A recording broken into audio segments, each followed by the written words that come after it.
英国航母编队指挥官的外交辞令背后藏着什么样的中美英三方游戏？各位网友，大家好，我是刘小飞。英国伊丽莎白女王号航空母舰编队完成了在亚洲的巡航任务，返航了。大家应该还记得呀，8月份他们刚刚经过南海，离开南海之后，就曾经说了，一出南海就遭遇到了中国潜艇跟踪，而且是3艘。当时呢，我们很多媒体评论这个事儿，有人说这是英国人在炫耀自己，也有人说可能根本就没有这么回事儿。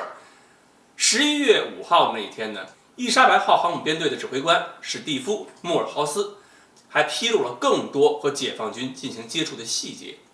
比如说呢，除了潜艇遭遇，他重新说了一下，还讲到了跟解放军的飞机、水面舰艇都有接触。其实呢，英国海军的实力，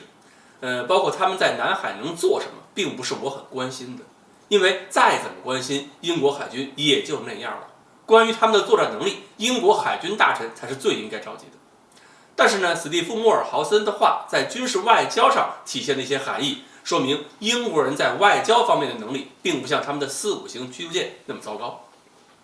海军跟别的军种相比，最大差异在于海军有很强的外交属性，在全球范围航行的时候，如何应对各种海上的、空中的、水下的遭遇，都需要对各种相关的国际法有足够的了解。而且2支海军在海上面对面遭遇的时候，有的时候不仅仅是在评估对方的军事素养，还会观察对方的外交和政治素质。史蒂夫·莫尔豪森在8月份那次还有这次都提到中国海军表现是非常专业的了。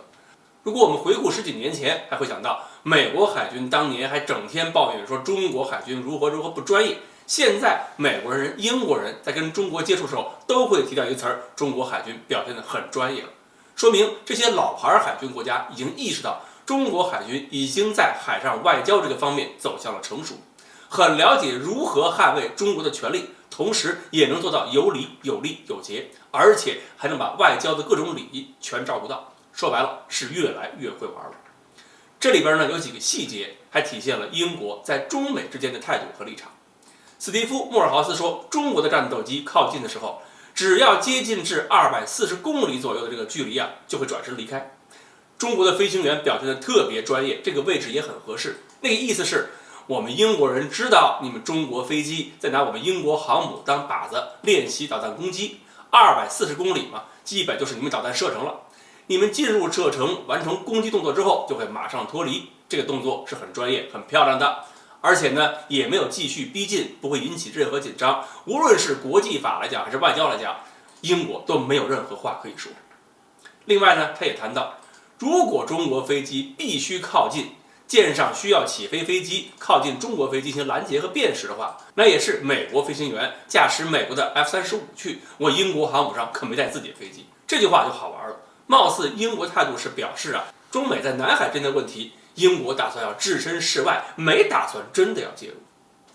至于说的潜艇呢，他讲航母编队的护卫舰、直升机一直保持一起行动，定位了中国海军潜艇在附近的活动情况，使编队里边最大的军舰就是伊丽莎白号航母可以避开中国潜艇，确保了中国潜艇的位置对航母编队而言始终是安全的。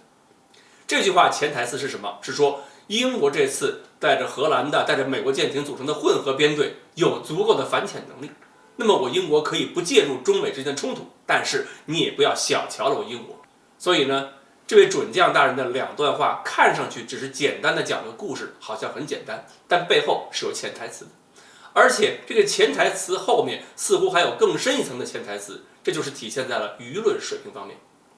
英国发布这些消息，肯定也会等着看中国各方面的反应，看我们相关一些部门对事情的了解程度又如何，信息沟通做得怎么样，洞察能力怎么样，能不能够听懂英国的一些弦外之音。而我们相关的一些媒体新闻的发布的部门呢，能不能够做到非常专业，或者说非常理性，能不能够表现的跟中国海军的专业水平一样。